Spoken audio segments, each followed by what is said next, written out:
a question.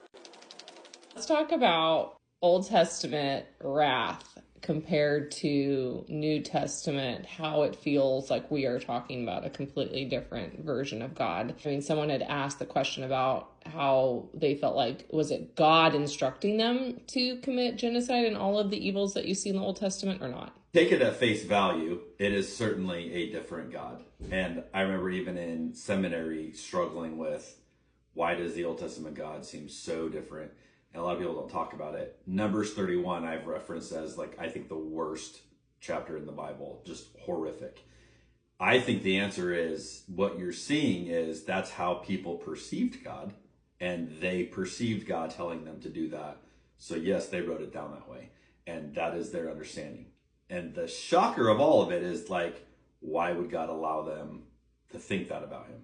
That's the real question, which gets into really fascinating answers. But I think they believed God was telling them to do that because we know that God looks like Jesus, which they didn't know in Numbers 31. We can confidently say that is not at all what God intended. They got it wrong, but God wanted to be in relationship with the people, so God allowed them to view God in that way. Or like, well, God told me to do this, or God, and whatever that this is not, doesn't feel aligned. You'd make sense of it the same way. They can use God's name to say that's who is instructing them, but it very well may not be. Well, anybody who is following God has had a moment where they thought, this is what God is telling me to do.